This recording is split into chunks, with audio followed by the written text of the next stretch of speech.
Hi guys! Okay, today for the story it's a little bit different because it's not Augie reading anymore. This time it's Via telling her part of the story, okay? So remember, I'm Via, which is Augie's older sister.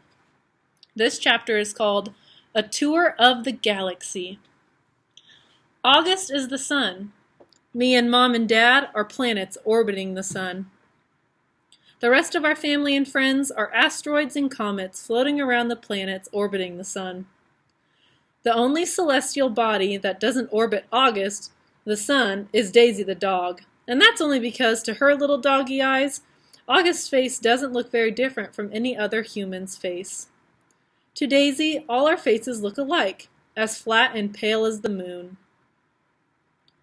I'm used to the way this universe works. I've never minded it because it's all I've ever known. I've always understood that August is special and has special needs. If I was playing too loudly and he was trying to take a nap, I knew I would have to play something else because he needed rest after some procedure or other had left him weak and in pain. If I wanted Mom and Dad to watch me play soccer, I knew that 9 out of 10 times they'd miss it because they were busy shuttling August to speech therapy or physical therapy or a new specialist or a surgery. Mom and Dad would always say I was the most understanding little girl in the world. I don't know about that, just that I understood that there was no point in complaining. I've seen August after his surgeries, his little face bandaged up and swollen, his tiny body full of IVs and tubes to keep him alive. After you've seen someone else going through that, it feels kind of crazy to complain over not getting the toy you have asked for, or your mom missing a school play. I knew this even when I was 6 years old. No one ever told it to me. I just knew it. So I've gotten used to not complaining, and I've gotten used to not bothering Mom and Dad with little stuff. I've gotten used to figuring things out on my own. How to put toys together, how to organize my life so I don't miss friends' birthday parties, how to stay on top of my schoolwork so I never fall behind in class. I've never asked for help with my homework. Never needed reminding to finish a project or study for a test. If I was having trouble with a subject in school, I'd go home and study it until I figured it out on my own. I taught myself how to convert fractions into decimal points by going online. I've done every school project pretty much by myself. When Mom or Dad ask me how things are going in school, I've always said, good, even when it hasn't been so good. My worst day, worst fall, worst headache, worst bruise, worst cramp, worst mean thing anyone could say has always been nothing compared to what August has gone through. This isn't me being noble, by the way. It's just the way I know it is. And this is the way it's always been for me, for the little universe of us. But this year there seems to be a shift in the cosmos. The galaxy is changing. Planets are falling out of alignment. This chapter is called Before August. I honestly don't remember my life before August came into it.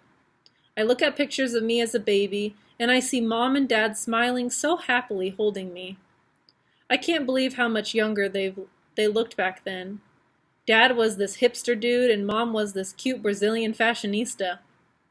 There's one shot of me at my 3rd birthday.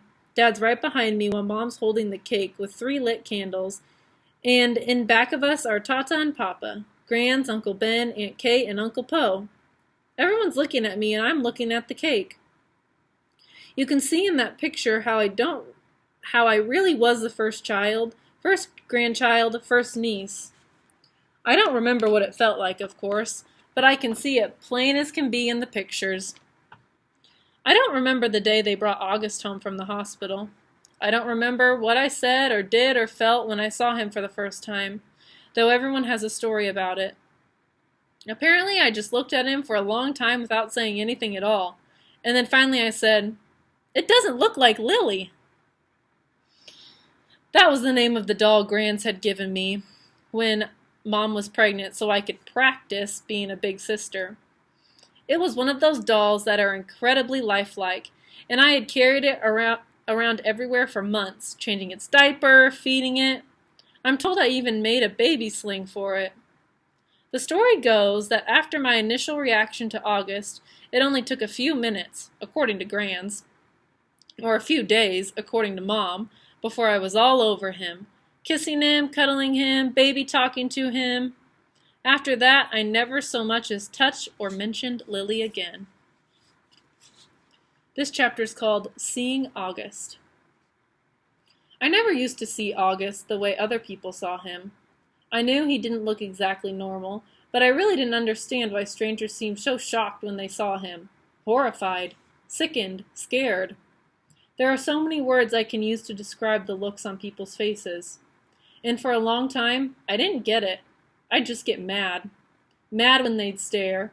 Mad when they looked away. "What the heck are you looking at?" I'd say to people, even grown-ups. Then, when I was about 11, I went to stay with Grands in Montauk for 4 weeks while August was having his big jaw surgery. This was the longest I'd ever been away from home, and I'd have to say it was so amazing to suddenly be free of all that stuff that made me so mad. No one stared at Grands and me when we went to town to buy groceries. No one pointed at us. No one even noticed us. Grands was one of those grandmothers who would do everything with their grandkids. She'd run into the ocean if I asked her to, even if she had nice clothes on. She would let me play with her makeup, and she didn't mind if I used it on her face to practice my face painting skills. She'd take me for ice cream even if we hadn't eaten dinner yet.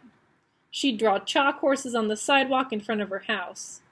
One night, while we were walking back from town, I told her that I wished I could live with her forever. I was so happy there. I think it might have been the best time in my life. Coming home after 4 weeks felt very strange at first. I remember very vividly stepping through the door and seeing August running over to welcome me home, and for this tiny fraction of a moment, I saw him not the way I've always seen him, but the way other people see him. It was only a flash, an instant while he was hugging me, so happy that I was home, but it surprised me because I'd never seen him like that before, and I'd never felt what I was feeling before either. A feeling I hated myself for having the moment I had it. But as he was kissing me with all his heart, all I could see was this drool coming down his chin, and suddenly there I was, like all those people who would stare or look away, horrified, sickened, scared. Thankfully, that only lasted for a second. The moment I heard August laugh, his little raspy laugh, it was over. Everything was back the way it had been before, but it had opened a door for me, a little peephole, and on the other side of the peephole there were 2 Augusts, the one I saw blindly and the one other people saw. I think the only person in the world I could have told any of this to was Grands, but I didn't. It was too hard to explain over the phone. I thought maybe when she came for Thanksgiving, I'd tell her what I felt. But just 2 months after I stayed with her in Montauk, my beautiful Grands died. It was so completely out of the blue. Apparently, she had checked herself into the hospital because she had been feeling nauseous. Mom and I drove out to see her, but it's a 3-hour drive from where we live, and by the time we got to the hospital, Grands was gone. A heart attack, they told us, just like that. It's so strange how one day you can be on this earth and the next day not. Where did she go? Will I really ever see her again? Or is that a fairy tale? You see movies and TV shows where people receive horrible news in the hospital. But for us, with all our many trips to the hospital with August, there had always been good outcomes. What I remember the most from the day Grands died is Mom literally crumpling to the floor in slow, heaving sobs, holding her stomach like someone had just punched her. I've never ever seen Mom like that, never heard sounds like that come out of her. Even through all of August's surgeries, Mom always put on a brave face.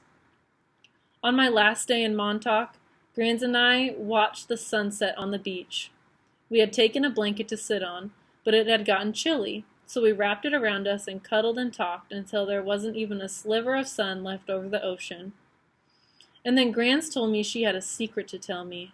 She loved me more than anyone else in the world. Even August? I asked her. She smiled and stroked my hair like she was thinking about what to say.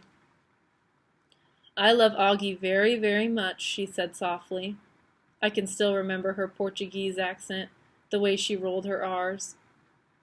But he has many angels looking out for him already, Via, and I want you to know that you have me looking out for you. I want you to know that you are number one for me. You are my... She looked out at the ocean and spread her hands out like she was trying to smooth out the waves.